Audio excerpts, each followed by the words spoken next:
Sheriff Roundtree's leadership, gang violence has been reduced. My major objective has always been to reduce crime and to protect our citizens. Keep Sheriff Roundtree as your sheriff. Let's bring it home with your vote on June 18th.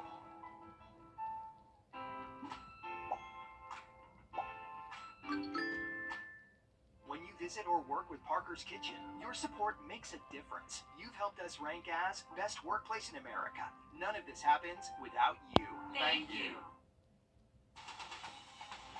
Live from Augusta, you're watching News 12 at 6 o'clock.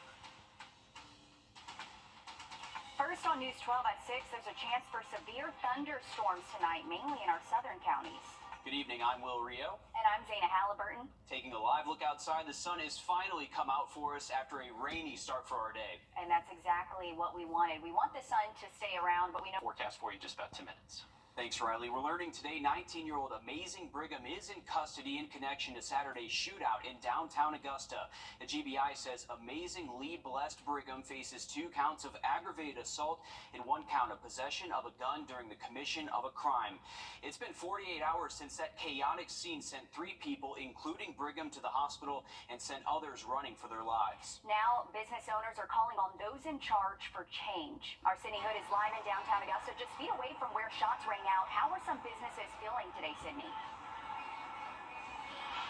Well, first, Zana, I want to point out that Soleil has just reopened back up within the last couple of hours. I've seen a lot of people go in there. I've seen a lot of happy faces go in there, so that's good news there. But several of the businesses that I've spoken to up and down Broad are telling me they are tired of speaking out and nothing ever getting done. They tell me they want more than talk. They want results. Ask most people, and they'll tell you what happened will never truly go away for them. Ask most business owners, and they'll tell you this was bound to happen. Sheriff Roundtree, I got a question. So what about the rest of the year, not just the summer and not just First Friday? This is an exchange between Sheriff Roundtree and a downtown business owner Saturday afternoon. I have done nothing but call 911 over the last 2 months, and I've had over an hour response to whatever 911 call I've made. I have had a group of 100 plus people in front of my establishment after midnight. Sheriff Roundtree eventually interrupts. Given the statement, sir, you got a question? Well, yes, sir. Okay, what please. What do you do for the future on weekends, and not only the summer? I'm talking about the whole year. This problem does not exist just in the summer. It has been going on all year long, and I have been vocal about it, and I have been very, very extremely public about it, and nothing has been done until somebody got shot with an assault rifle. That's a huge concern. It's a shared concern. You can see how many showed up to Saturday's news conference. Well, I'm going to disagree with you on that because, like I said, I to show that we have a president downtown. Downtown is one of the safest places that we have in Richmond County. As far as business owners, like I said, we no present, Sheriff. I totally disagree. There's been no law enforcement present. Again, I'm going to disagree with you on that because I was downtown yesterday. Sir, there's a gunshot from up. I'm not going to debate this. I'm talking about this particular incident. Several bar owners downtown say they don't want to talk about it anymore. They want more than talk. They want results. They want to feel safe walking the streets of downtown Augusta at all hours. I even have one business owner tell me that every weekend they just hold their breath and hope nothing bad happens. Now, the sheriff did say that the mayor asked the governor for resources when it comes to patrolling the downtown area, and we've asked when that is set to start. And Sydney, you could feel how tense that press conference became when those business owners had that exchange with Sheriff Roundtree there, asking for more resources, asking for help that they feel like they haven't received at all. Exactly. I feel like there's still a lot of questions lingering on what downtown looks like moving forward. And the GBI is assisting in this investigation and asking anyone that was there that night and business owners with video footage, if you have anything that you'd like them to know, please reach out. Absolutely. Sydney Hood reporting from downtown Augusta for us. Thank you, Sydney. Augusta-Richmond County collected more than $15 million in stormwater fees last year. The fee is supposed to go towards updating the city's aging infrastructure, which has caused drainage problems, sinkholes, and flooding. But some homeowners are wondering if the stormwater fee they pay is lost in a sinkhole itself. Our senior investigative reporter Liz Owens is live and digs into the problem. Hi. Well, this morning it was a severe thunderstorm, woke my daughter up, and yes, it can cause all kinds of damage for homeowners if storm drains like this one are clogged, even more so if it's connected to aging structures. Tucked away from the hustle and bustle, So like it goes all the way back up the hill and through the trees. is a little slice of paradise off of Richmond Hill Road. And you gotta steal for it. Yes, it's under 2.5 acres. At least for a Carolina country girl. While I love the city, I do miss home, and this is a taste of home. Chelsea Thurman bought the home 2 years ago, knowing she would have to continue the previous owner's fight with the city. So I was like, let me have it. I don't care. I'll deal with the city. And not knowing that the city was going to be this stressful and frustrating to deal with.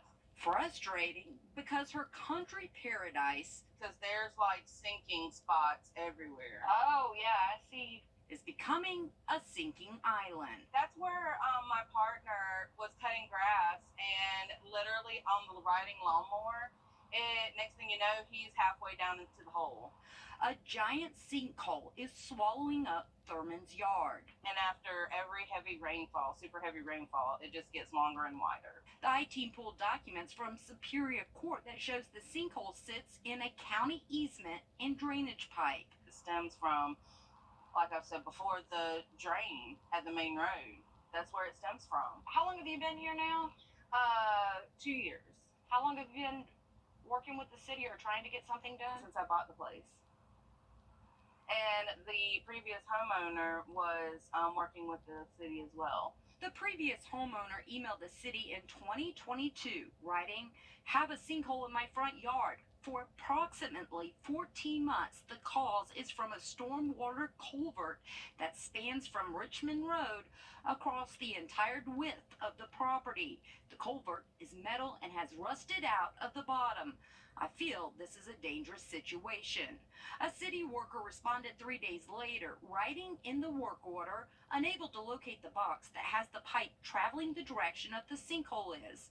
The crawler will not go through the pipe due to holes throughout the metal pipe.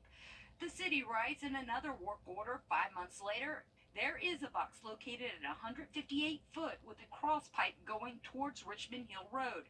After 46 feet, it turns into metal again, and the pipe is okay condition. The city patched the pipe with cement the next day. It's literally one big long thing that starts up there at the road and goes underneath the driveway and goes through there. Chelsea sent these pictures to engineering last June. We have another serious issue. The drain was backed up and completely washed out our driveway. But the city closed out the work order 2 days later, writing, "Don't see nothing wrong with the driveway." As you can see, it's getting closer to my shop. Engineering tells the I-team the patched broken pipe from 2 years ago is not the cause of this sinkhole today, but instead a storm structure break or broken brick box. Have they closed out work orders, or are they, no idea? Nobody talks to me.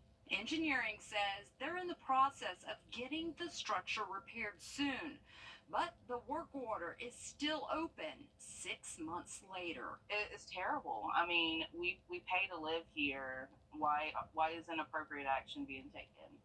Not only does she pay her property taxes, but also stormwater fees that go to capital projects like replacing and repairing storm pipes. This work order from 4 years ago showed the city used capital funds to repair the pipe, but they only filled in the sinkhole. It does not show they made any repairs on the pipe. The same year, the city spent more than $800,000 on capital projects collected from stormwater fees. Oh, it's past frustrated. I'm just like, how can you neglect taxpayers like this? Because this is clearly not our problem. So the director of engineering actually went before commissioners a couple weeks ago. He told them he is trying to deliver the best service he can with the resources he has. He needs more money. He needs more staff.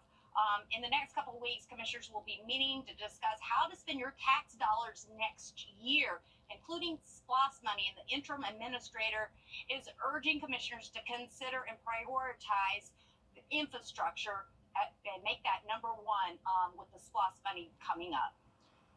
And Liz, you can see how big that that crater is, or the culvert is that you are standing in there. It seems like a major problem. And you start to talk about. I was actually.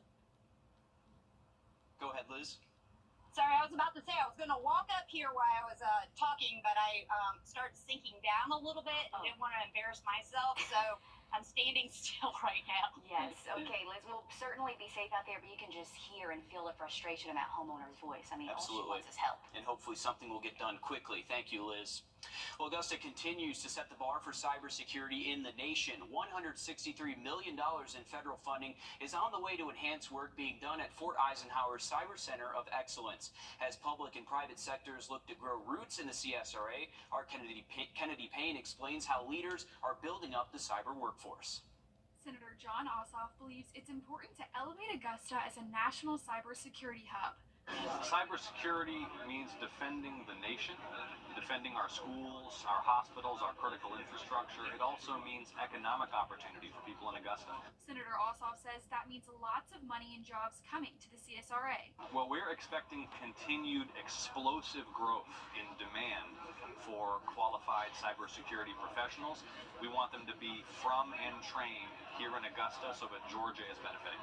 That's everything from $163 million to upgrading cyber infrastructure at Fort Eisenhower to almost $3 billion for faster internet. President Biden also designated Augusta as one of 9 national workforce hubs, which is key in making Augusta a national cybersecurity hub.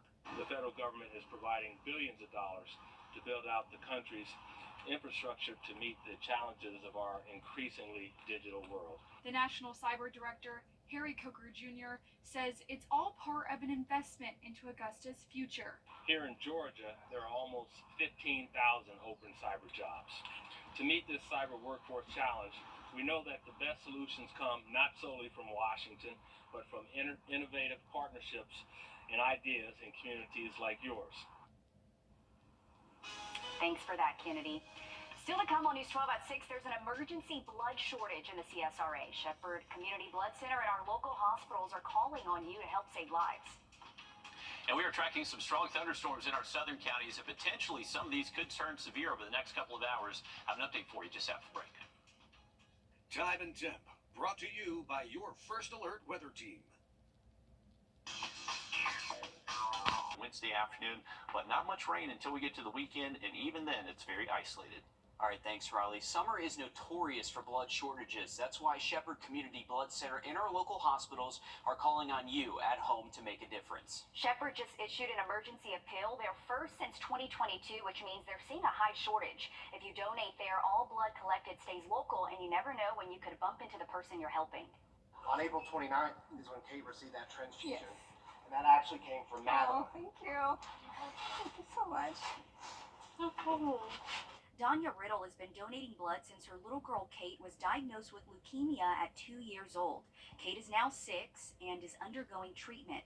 She receives both blood and platelets on a regular basis. So they check her counts every few weeks and just to make sure her counts are okay, and that's whenever they determine if, she needs a transfusion or, where she's at. Little did Danya know she would get to meet one of Kate's donors. I'm very happy that I went to her. I was able to donate blood and then go to such a good cause. I feel like it was very nice to know it was going somewhere good. This was actually Madeline Tanner's first blood donation ever. She says seeing Kate made all the difference.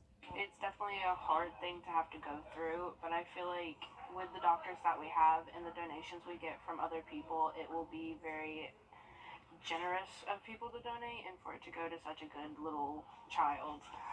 You're helping patients not only like Kate, but like 13-year-old Kaylee, who has sickle cell disease. She had about 5 blood transfusions just last year. To be at a point where we come into the hospital and her blood cell count is 23,000 is extremely low. I mean, my kid could have been walking dead. I'm thankful, I'm grateful, for those people that donate, that give, just thank you. We appreciate it. And this would not have been possible without constant donors, something Danya says is always needed. Please donate. It's very important for all the patients locally here at the hospitals. And here's actually a look at Shepherd's shelves today. As you can see, not very full. There's an empty tub where A negative and O negative would go. O negative being the universal blood type, right? But all types are needed. And you can see they desperately need some of that blood. We're starting to enter those summer seasons where donations start to drop here.